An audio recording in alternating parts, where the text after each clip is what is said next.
Ce journal au Tchad au lendemain de la grâce de 9 opposants par le président Mahamat Idriss Déby.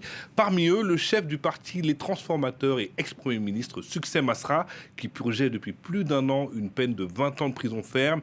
On prend tout de suite la direction de N'Djamena pour le retrouver.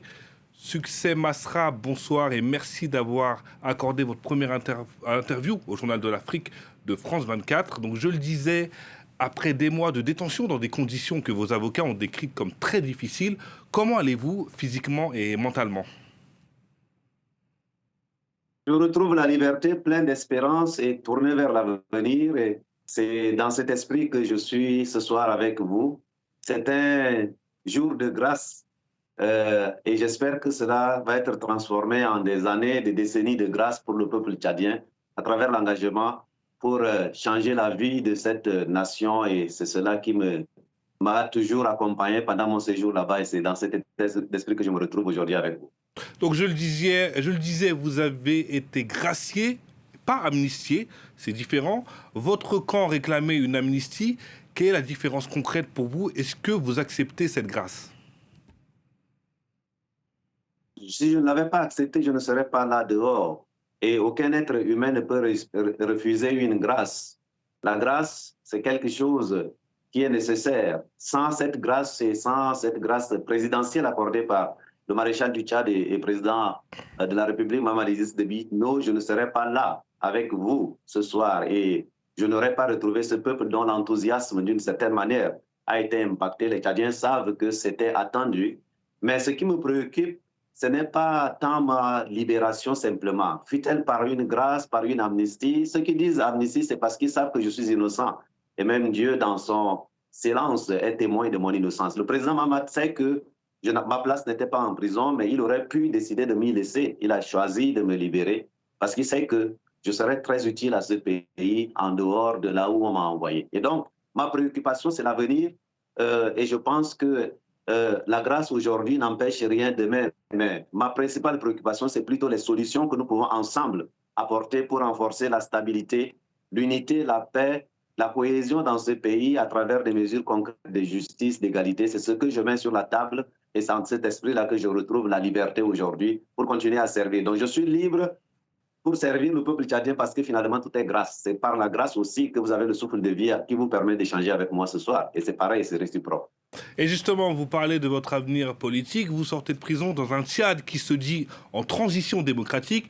Est-ce que vous croyez encore à cette transition démocratique à l'heure où je vous parle? Vous savez, en prison, et moi j'ai appris au pied des plus grands. Les plus grands, c'est Nelson Mandela, le meilleur africain du XXe siècle, qui nous a appris que nous pouvons continuer à nourrir le rêve d'une nation qui se nourrit de ses diversités. J'ai continué, moi, malgré les souffrances, malgré les douleurs, malgré les incompréhensions en prison, à nourrir ce rêve-là d'un Tchad dans lequel demain, les chrétiens et les musulmans constitués à moitié-moitié, les hommes et les femmes constitués à moitié-moitié, les civils et les militaires pourront travailler, les croyants et les non-croyants pourront travailler ensemble comme des frères dans un pays libre et démocratique dans lequel la diversité, les opportunités seront disponibles pour tout le monde. C'est pour ça que j'ai choisi, moi, vous savez, de m'engager résolument aux côtés des millions, finalement, de Tchadiens aujourd'hui qui croient dans cette vision-là. Donc, c'est ça que je mets sur la table, c'est cette espérance-là qui permet que nous continuions à avancer. Et ce soir, nous étions au balcon de l'espoir. Je suis un homme plein d'espérance. La prison n'a fait que renforcer ma conviction et j'en ressors avec davantage de soif et de faim de justice pour mon peuple. Et c'est pour cela que je vais continuer à me battre. Mais en bon Mandela Fil, dès demain matin, ma main est disponible avec des solutions que j'ai fait parvenir, y compris au maréchal Mahamat Idriss Déby depuis la prison, et que je suis prêt à y travailler avec tous les autres qu'il a libérés et les autres qui sont encore en prison, parce qu'il y a des gens qui sont encore en prison qui doivent sortir. Et ensemble, nous allons bâtir un Tchad meilleur, admiré par ses voisins, comme dit dans notre hymne, j'espère. Et justement, vous parlez de recomposition, vous parlez du président Mahamat Idriss Déby qui vous a accordé la grâce. Est-ce que vous seriez prêt, par exemple, à participer à un gouvernement d'union nationale?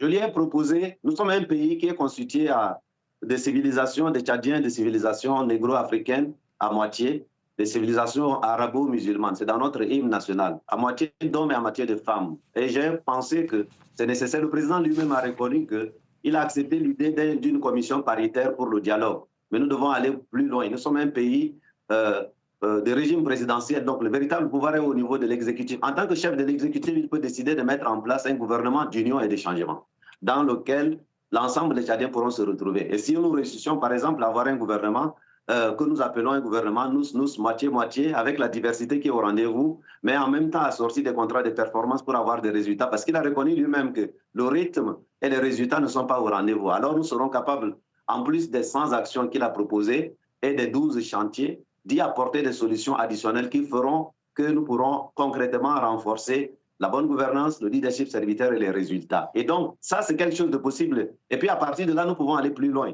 Dans l'exécutif local, avoir des gouverneurs qui sont représentatifs des Tchadiens, avoir au niveau international, au niveau diplomatique, des représentants qui sont vraiment la traduction de cette diversité tchadienne-là. C'est ces solutions-là. Moi, je suis un homme de solutions, un homme de science, un économiste de développement à la base. Et donc, je me suis engagé Mais pour apporter des solutions. Succès Masra, vous aviez été Premier ministre.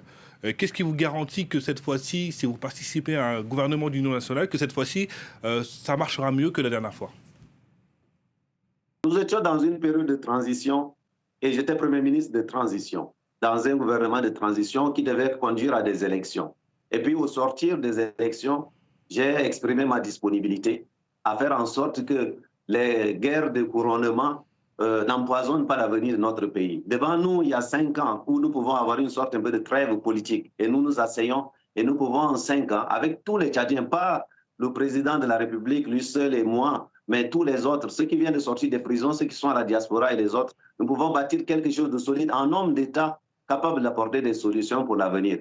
Et donc, il faut être deux pour faire la paix, il faut être deux pour dessiner une solution. Et donc, je compte sur la possibilité de ces courages-là qui sont possibles dans l'histoire des grandes nations. Ça passe par des hommes capables d'incarner ce courage-là. Et le président qui est un maréchal, je ne pense pas qu'il manque de courage. Et donc, il faut faire en sorte que nous puissions aller vers ce chemin-là. Vous allez voir, interrogez aujourd'hui, vous voyez la joie que les Tchadiens ressentent rien que de ces libérations. Imaginez que nous allions un peu plus loin. C'est cet état d'esprit-là. Et donc, moi, je suis un homme d'espérance. Je pousse les portes pour faire en sorte que les incompréhensions cessent et que finalement, nous ouvrions les portes et que nous libérons les énergies du Tchad. Merci beaucoup, Succès Masra. Merci. Vous êtes président du Parti des Transformateurs. Merci d'avoir accepté votre première interview dans le Journal de l'Afrique de France 24. Merci beaucoup, Succès Masra.